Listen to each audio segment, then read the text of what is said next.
내 영혼아 여호와를 송축하라. 내 속에 있는 것들아 다 그의 거룩한 이름을 송축하라. 내 영혼아 여호와를 송축하며 그의 모든 은택을 잊지 말지어다. 그가 내 모든 죄악을 사하시며 내 모든 병을 고치시며 내 생명을 파멸해서 속량하시고 인자와 긍휼로 관을 씌우시며 좋은 것으로 내 소원을 만족하게 하사 내 청춘을 독수리같이 새롭게 하시는도다. 아멘. 시편 103편 이 말씀은 다윗의 시라고 되어 있습니다. 다윗의 시.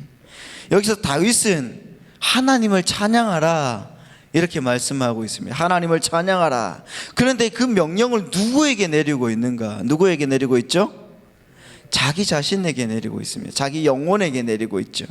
내 영혼아 여호와를 송축하라. 할렐루야. 내 영혼에게 내리고 있습니다. 여러분, 내 속에 있는 것들아 다 그의 거룩한 이름을 송축하라. 여러분, 자기에게 명령하고 있습니다. 여러분, 다윗은 자기 영혼을 향해서 자기 속에 있는 모든 것들을 향해서 하나님을 찬양하고 송축하라고 말씀하고 있어요. 여러분, 온 마음을 다해서 정성을 다해서 찬양해야 된다 이렇게 말씀하고 있습니다. 이어서 여러분, 다윗은 우리가 온 마음과 정성을 다해서 찬양해야 될 이유를 밝히고 있는데요. 여러분, 우리 다 같이 한번 보도록 하겠습니다. 시편 103편 2절 말씀입니다. 다 같이 한번 읽어보겠습니다. 시작. 내 영혼아 여호와를 송축하며 그의 모든 은택을 잊지 말지어다. 아멘. 여러분, 여기에서 은택이라는 단어가 있습니다. 은택이라는 말이 구약 성경에서 18번 정도가 나오는데요, 그 뜻이 하나님이 우리에게 행하신 모든 선한 일들이라는 뜻입니다. 하나님이 우리에게 행하신 모든 선한 일들을 잊지 말라. 할렐루야. 그것을 잊으면 안 된다는 것입니다. 그렇습니다. 여러분, 하나님께서 행하신 모든 일이 다 우리에게 은택이라는 것입니다. 은혜라는 것입니다. 그 은혜를 잊지 말고 살아가는 우리 성도님들 되시길 바랍니다. 그래서 여러분, 그 은혜를 송축함으로 그 은혜를 기억하고 주님께서 주시는 그 은혜 속에 하나님께 감사하며 찬양하며 하나님께 드려지는 사랑하는 우리 성도님들 되시기를 예수님의 이름으로 바라고 축복합니다.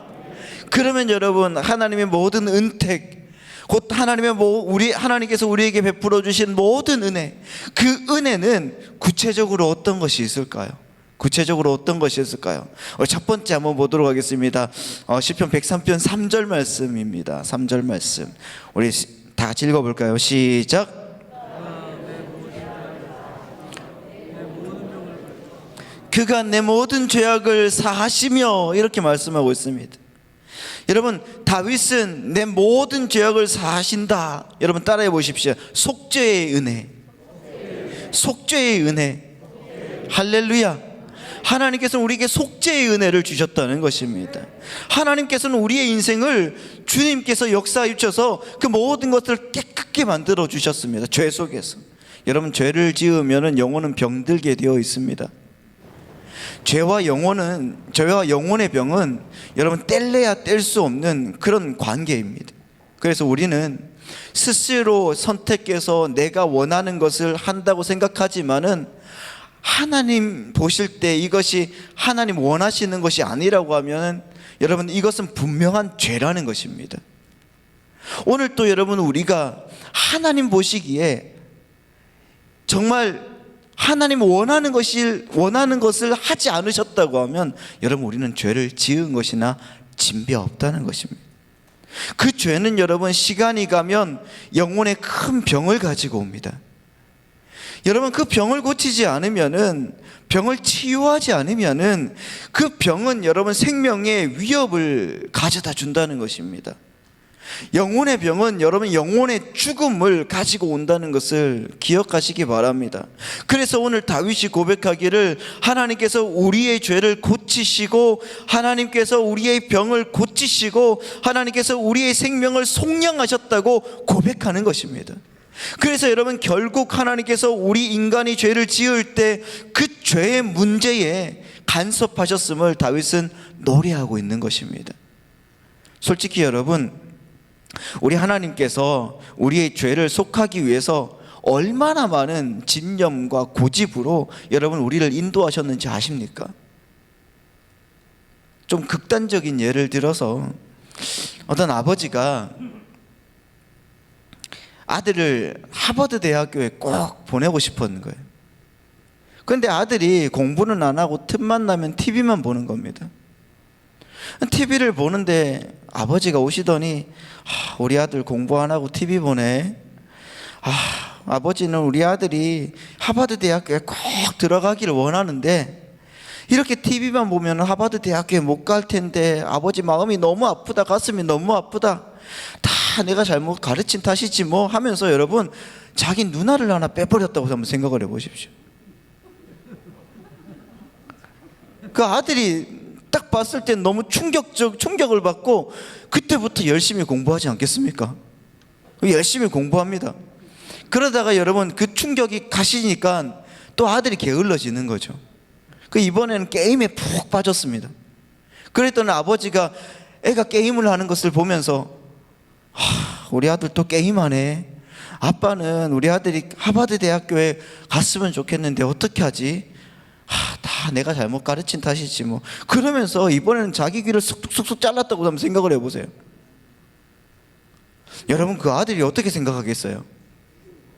내가 하버드 대학교에 못 가면 언젠가 우리 아버지께서 심장까지 꺼내들지도 모르겠다, 이런 생각하지 않겠습니까?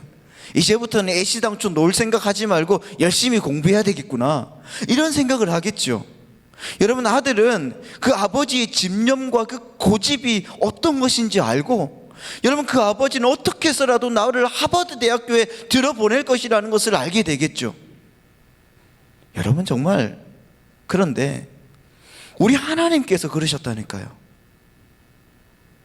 우리를 천국에 들여보내시기 위해서 그분이 가장 사랑하시는 아들을 죽여버렸었습니다. 그 하나님의 집념과 고집과 사랑과 그 일을 이루시는 능력이 얼마나 큰 것인지를 우리에게 여러분 알려주시기 위해서 사도 바울은 에베소서 2장 1절부터 하나님께서 우리를 얼마나 낮은 곳에서부터 얼마나 높은 곳으로 올려놓으셨는지 그렇게 보여주고 있다는 것입니다. 여러분 에베소서 2장 1절 말씀을 보면 이렇게 나와 있습니다. 그는 허물과 죄로 죽었던 너희를 살리셨다고요. 여러분 우리는 죄에 빠져서 죽어 있는 그런 인간이었다는 것입니다. 죄에 빠져 죽어 있는 인간은 하나님께 불순종하게 되어 있다는 겁니다. 그렇게 불순종하게 되어 있었습니다. 근데 바울은 여러분 2장 2절, 그 에베소서 2장 2절 말씀에 보니까 이렇게 나와 있죠. 그때에 너희는 그 가운데서 행하여 이 세상 풍조를 따르고 공중의 권세를 잡은 자를 따랐으니 곧 지금 불순종의 아들들 가운데서 역사하는 영이다, 이렇게 말하고 있습니다. 2절 말씀 계속 보면요 이렇게 나와 있죠. 그때에 너희는, 이렇게 나와 있죠. 너희는. 그 다음에 어떻게 합니까? 그 가운데서 행하여 세상 풍조를 따르고 공중의 권세 잡는 자를 따랐다, 이렇게 말하고 있습니다. 에베소 교인들에게 이렇게 질책하는 것입니다. 세상 풍조를 따르고 공중 권세 잡는 자를 따랐다. 그러니 여러분 3절에서 여러분 어떻게 합니까? 그렇지만 여러분 3절에서 이렇게 말하죠. 3절에서 곧 전에는 우리도 이방인뿐만 아니라 그 유대인도 역시 어떻게 합니까? 죄에 빠져서 살아왔다, 이렇게 얘기를 하는 것입니다. 죄에 빠진 사망의 상태에 있는 것을 그 사도 바울이 이렇게 얘기를 하는 것입니다. 그러니까 여러분 모든 인류는 불순종의 자녀라는 것입니다.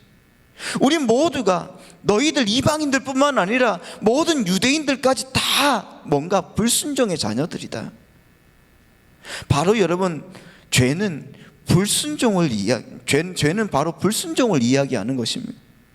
하나님이 명령하시는 것에 대한 반역이고 거역을 우리는 죄라고 얘기하고 불순종이라고 얘기하는 것입니다.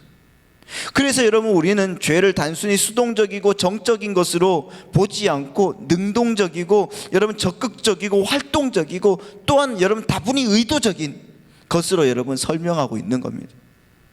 그런데 여러분 사람들은 생각하기를 인간은 죄를 지을 수도 있고 안 지을 수도 있는 어떤 중간지대에서 태어났다고 생각하는 사람들이 참 많습니다. 그래서 죄를 안 짓고 선을 선택하면서 살 수 있다고 그렇게 생각을 하지요. 그것을 사람들이 자유의지라고 말합니다. 그런데 여러분, 아담이 가지고 있었던 그 자유의지는 타락한 이후에 인간에게서 다 사라졌습니다. 인간은 여러분 죄를 지을 수도 안 지을 수도 있는 자유의지를 가지고 태어난 것이 아니라 처음부터 죄를 지을 수밖에 없는, 다시 말해서 여러분 하나님 말씀에 완전하게 불순종할 수밖에 없는 존재로 태어나는 것입니다. 죄인들은 마귀의 손 아래에서 눈이 멀어 있는 상태라는 것입니다. 여러분 고린도후서 4장 3절 4절 말씀을 보면 이렇게 나와 있죠. 만일 우리의 복음이 가리었다면 망하는 자들에게 가려진 것이라 그 중에 이 세상의 신이 믿지 아니하는 자들의 마음을 혼미하게 하여 그리스도의 영광의 복음의 광채가 비치지 못하게 함이니 그리스도는 하나님의 형상이니라. 할렐루야. 죄인은 여러분 악은 의도적으로 행할 수 있지만 선은 의도적으로 행할 수가 없다는 겁니다. 우주에는 그 한 악한 정신이 있으며 정말 여러분 인간은 그 악한 세력의 어떤 종류 중에 하나라는 것입니다. 더군다나 여러분 그 불순종은 어디서부터 배운 것인가? 어디서부터 배운 것인가? 어디서부터 배운 게 아니에요, 여러분. 우리는 본질상 우리는 그냥 진노의 자녀라는 것입니다. 에베소서 2장 3절에서 우리는 본질상 진노의 자녀였다고 말하고 있습니다. 우리 3절 말씀 다 같이 읽겠습니다. 시작. 전에는 우리도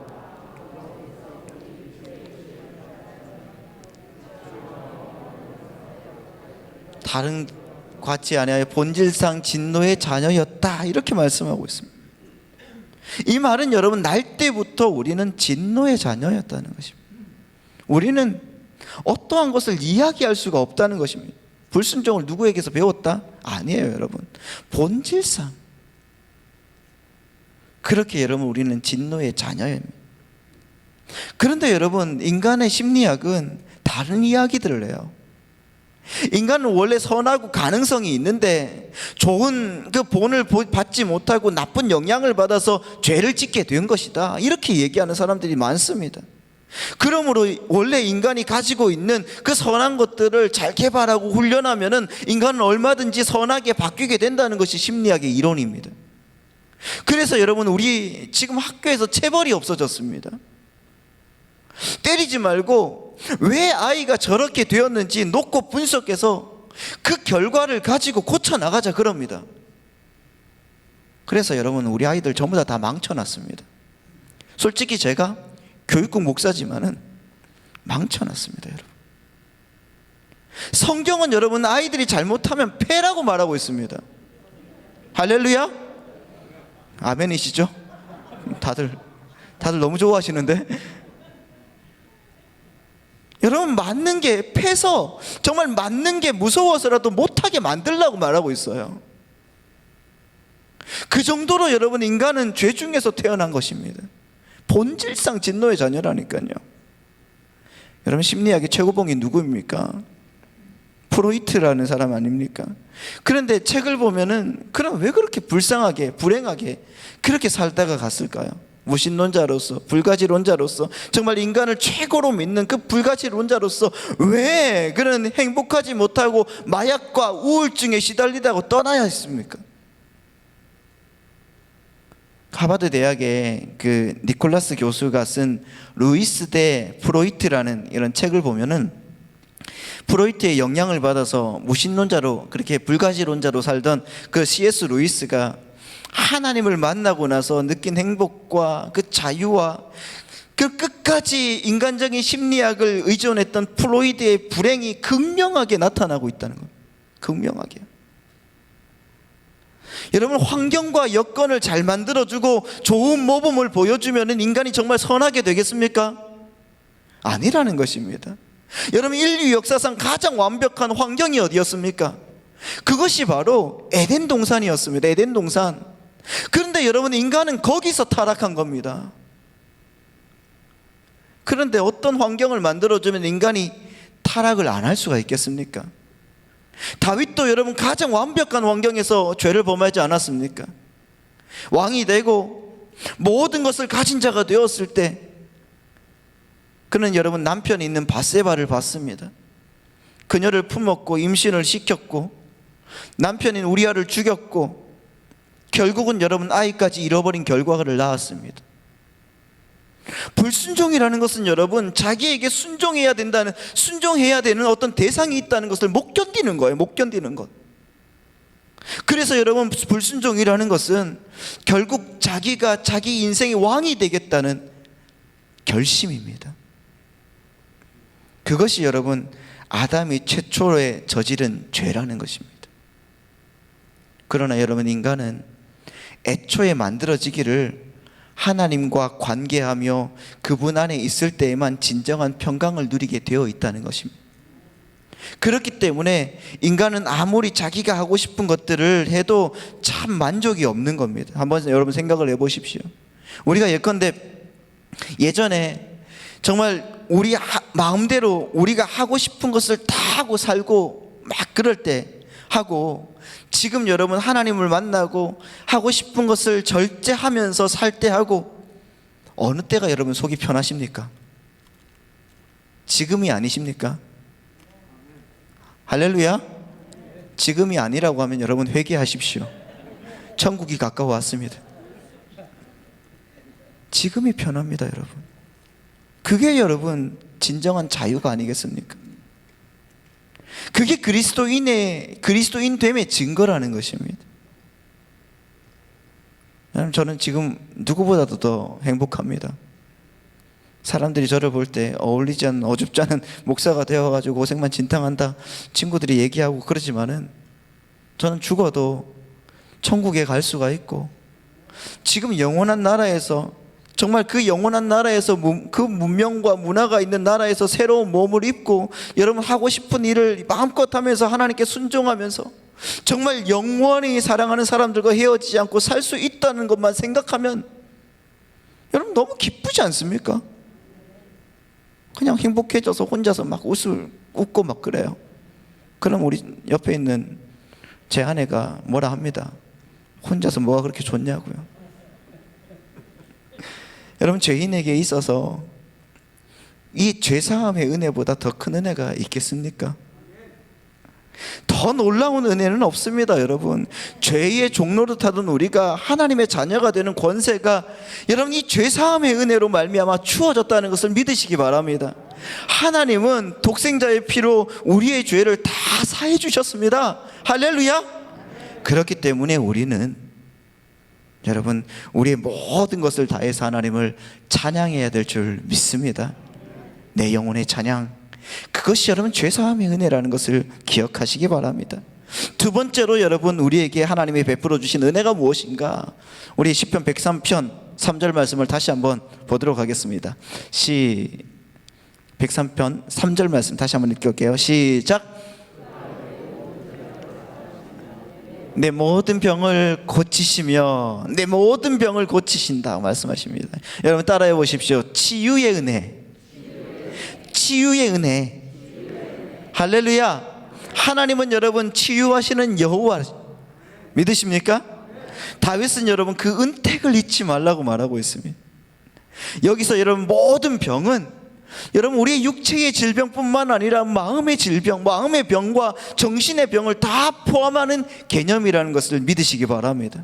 여기서 여러분 고친다는 말을 여호와 라파 그러잖아요. 라파라는 말도 여러분 단순히 육체의 병만을 고친다는 의미가 아니라 무너진 삶을 원래의 형태로 바꾸고 회복시킨다는 말을 의미한다는 것입니다.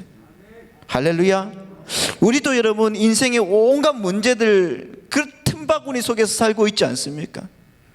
육신의 질병은 물론이고 마음과 영혼의 질병까지 종류도 여러분 많을 뿐만 아니라 그 깊이도 여러분 정말 우리는 심각하게 있습니다.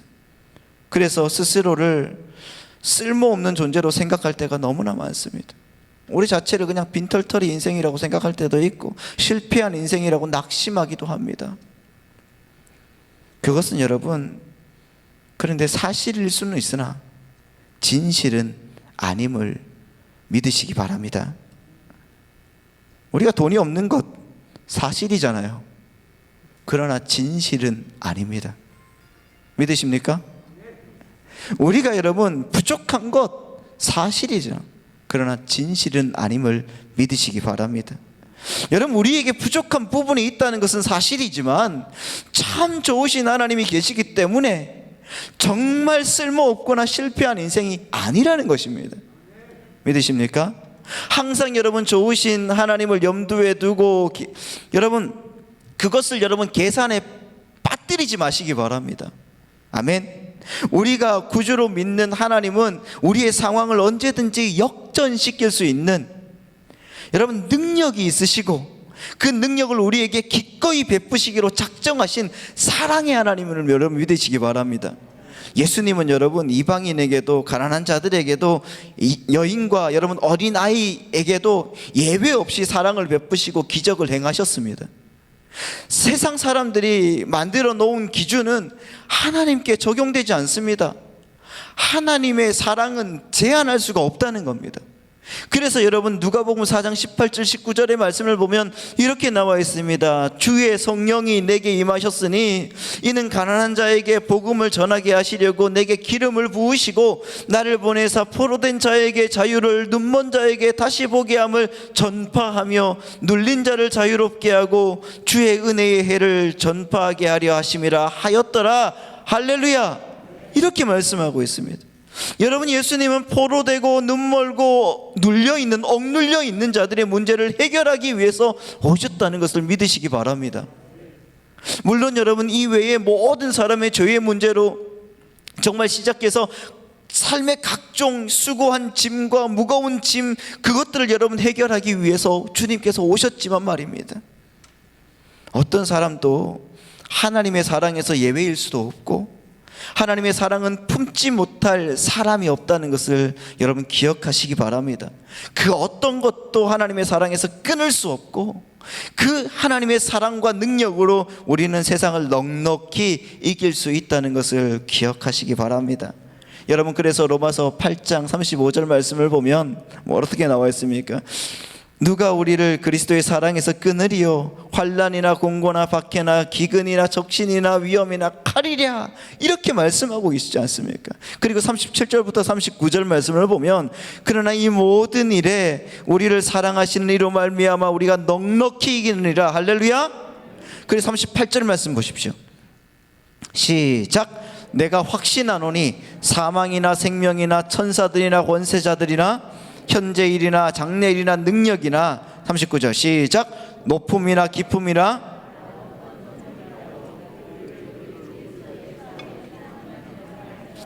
끊을 수 없으리라. 할렐루야. 하나님이 이렇게 확증하셨다는 것입니다. 끊을 수 없는 하나님의 사랑이 하나님께서 우리를 승리자로 만들어 주신다는 것을 기억하시기 바랍니다. 여러분, 그렇습니다. 참 좋으신 하나님이 우리의 삶을 참으로 행복한 인생으로 바꾸어 주셨습니다. 그것을 여러분 우리는 찬양하는 거예요. 하나님은 우리를 그렇게 치유해 주시고 그렇게 인도해 주셨구나, 오늘 내 인생을 이렇게 바꾸어 주셨구나, 그걸 여러분 바라보면서 여러분 우리가 하나님을 찬양하며 경배하며 주님께 영광 돌리는 사랑하는 우리 성도님들 되시기를 예수님의 이름으로 축복합니다. 마지막으로 여러분, 하나님께서 우리에게 베풀어 주신 은혜가 무엇일까요? 여러분, 시편 103편 5절 말씀을 먼저 보도록 하겠습니다. 시작. 내 소원을 만족하게 하사 내 청춘을 독수리같이 새롭게 하시는도다. 아멘. 다시 한번 읽어볼까요? 시작. 좋은 것으로 내 소원을 만족하게 하사 내 청춘을 독수리같이 새롭게 하시는도다. 아멘. 여러분, 주님께서 베풀어 주신 은혜가 무엇입니까? 성취의 은혜라는 것. 따라해 보십시오. 성취의 은혜. 성취의 은혜. 할렐루야. 여러분, 우리가 아직 이루지 못한 것이 있습니까? 하나님께서 반드시 성취하게 해주실 줄 믿습니다.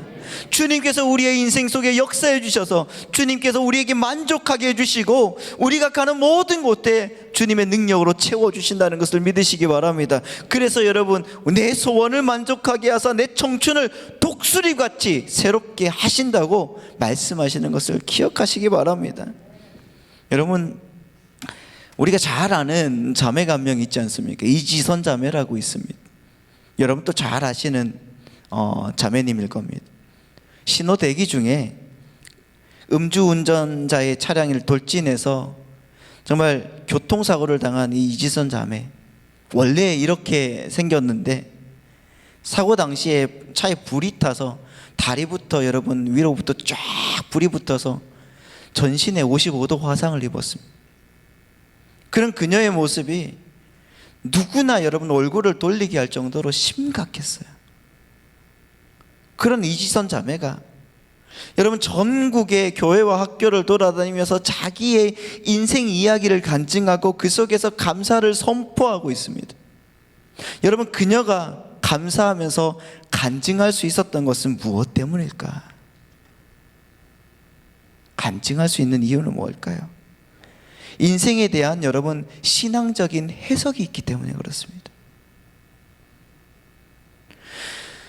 어떤 기자가 그녀에게 물었다고 합니다. 자매님, 기적을 믿습니까? 그러자 그 자매가 이렇게 얘기했습니다. 물론 믿습니다. 하나님이 원하시기만 하면, 뜻하시기만 하면 내일 일어났을 때 예전과 같은 모습이 되리라고 저는 믿습니다. 하지만 이미 내게 매일매일 감사할 것과 기뻐할 것을 하나님이 주셨어요. 이것이 하나님이 제게 주신 기적이라고 저는 믿습니다. 이렇게 대답했습니다.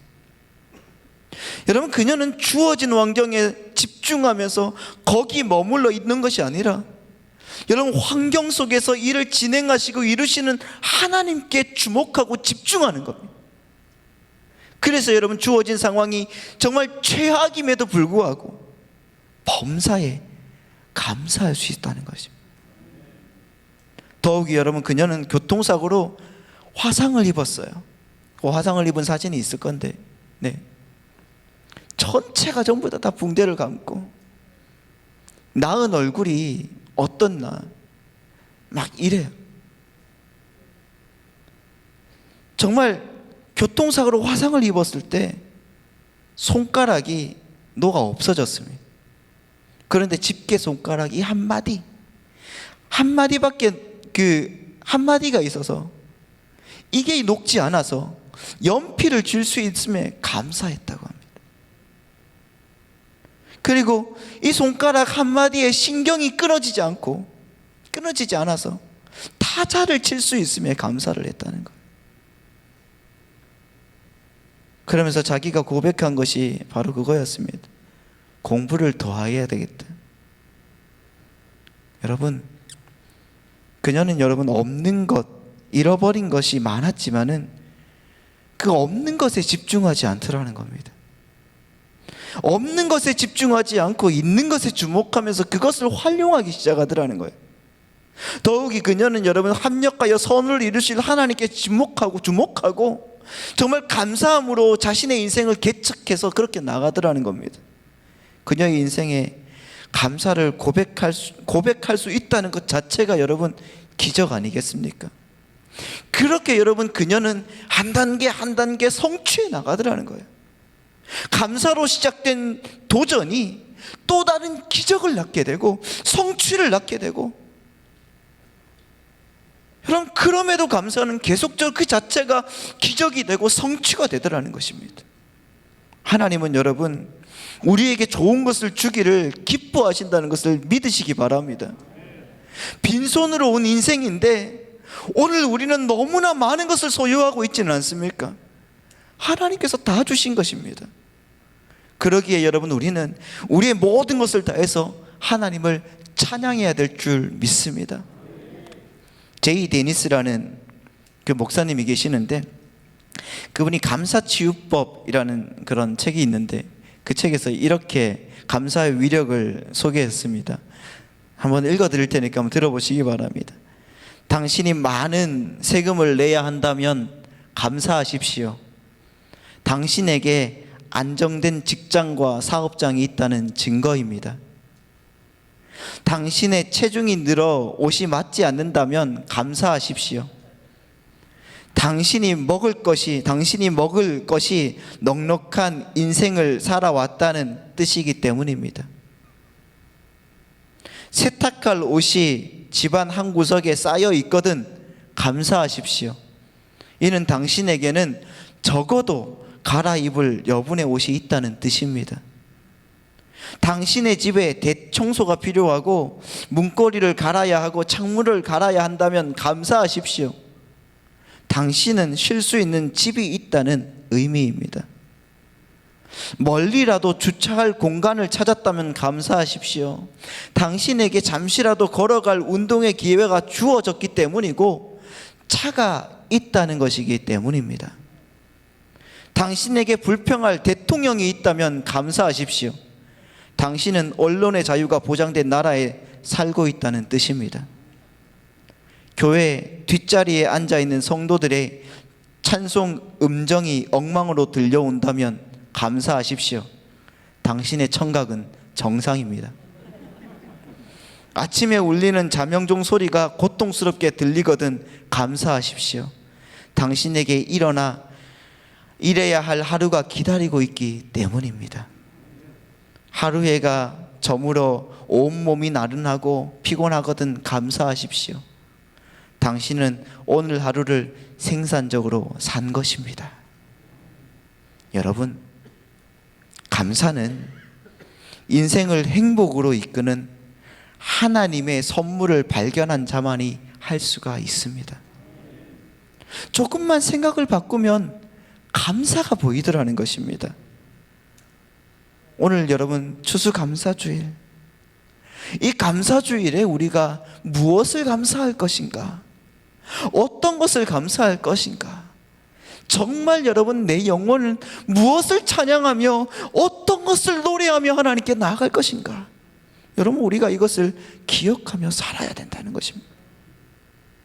오늘 여러분 우리의 죄를 구속하시고 모든 질병을 고쳐주시고 우리의 소원을 만족시켜 주시는 여호와 하나님께 내 속에 있는 것으로, 내 모든 것으로, 곧 내 마음과 정성을 다해서 찬양을 올려드리는 추수감사 주일이 되시기를 예수님의 이름으로 축원합니다.